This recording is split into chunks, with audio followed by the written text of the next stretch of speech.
উপস্থিত জাতীয় পার্টির নেতাকর্মী, আমার সহকর্মী ভাই ও বোনেরা, উপস্থিত অন্যান্য ভদ্র মহিলা ভদ্র মহোদয়গণ, আসসালামু আলাইকুম।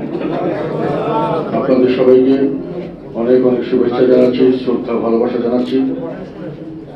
যারা আমার ভাইয়েরা, আমার বোনেরা দীর্ঘ পথ অতিক্রম করে অনেক দূর দূরান্ত থেকে আজকের এই অনুষ্ঠানে সফল করার জন্য আমাদের ডাকে অল্প সময়ের মধ্যে এখানে এসে উপস্থিত হয়েছেন, তাদের প্রতি আমার ধন্যবাদ এবং কৃতজ্ঞতা জানাচ্ছি। জাতি একটা অত্যন্ত কঠিন সময় পার করছে, একটা বিভীষিকাময় পরিস্থিতির ভিতর দিয়ে জাতীয় আমরা অগ্রসর হচ্ছি। আজকে চারিদিকে অনিশ্চয়তা, অস্থিরতা, একই সঙ্গে অস্বস্তিকর অশুভ শক্তির বলয়ের জন্য জাতিকে ঘিরে ধরেছে। মানুষ আতঙ্কগ্রস্ত, কোনো মানুষ স্বাভাবিক জীবন যাপন করতে পারছেন না। কোনো মানুষ যখন সকালে বের হচ্ছেন, তাদের স্ত্রীরা বলছেন বিকালে আমার স্বামী ঘরে ফিরে আসবে কিনা আমরা জানি না। যখন কোনো মেয়ে যাচ্ছে ইউনিভার্সিটিতে, তার মা বলছে যে ঠিক মতো আমার বেটা ফিরে আসবে কিনা, আমি সারাদিন এটা নিয়ে চিন্তায় থাকি। অত্যন্ত একটা অস্বস্তিকর পরিবেশ। যার ব্যবসা বাণিজ্য আছে সে মনে করছে আমার ব্যবসা প্রতিষ্ঠান আমি গিয়ে দেখবো নাকি আগুনে জ্বালিয়ে দেওয়া হচ্ছে সেটি দেখবো। অফিস আদালত কোথায় ভেঙে পড়া হচ্ছে কোনো খবর নেই।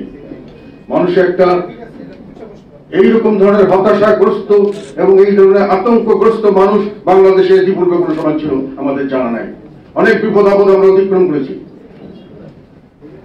কিন্তু একটা নতুন ধরনের বিশাল একটা অশুভ শক্তি আমাদেরকে যেন আজকে বৃষ্টি ধরছে এবং তার থেকে আমাদের বেরিয়ে আসার কোনো উপায় নাই। সমস্ত লোককে, সারা দেশকে ঢালাওভাবে ফেসিবাদ এবং ফেসিবাদ সৎ দোষর হিসেবে আখ্যা দিয়ে সমস্ত লোককে যে কোনো ভাবে অন্যায় অত্যাচারের মধ্যে তাদেরকে যেতে হচ্ছে। আজকে কোনোখানে কোনো কিছুই আমরা ভালো কিছু দেখতে পাচ্ছি না। আমরা বললাম ফেসিবাদ বিরোধী, আগে আমরা বলতাম এক স্বৈরাচার বিরোধী অথবা কর্তৃত্ববাদী সরকার বিরোধী আন্দোলন আমরা এটা করেছিলাম। কত আন্দোলনের পর শুনলাম এটা হলো ফেসিবাদ। ঠিক আছে, ফেসিবাদ বিরোধী আন্দোলন। এই ফেসিবাদ বিরোধী আন্দোলনের পরে ফেসিবাদের পতন হলো। এখন আমরা লক্ষ্য করলাম নব্য ফেসিবাদের উত্থান হচ্ছে। নব্য ফেসিবাদ এবং তার দোসর, নব্য ফেসিবাদ এবং তার দোসর সারা দেশে দাপিয়ে বেড়াচ্ছে।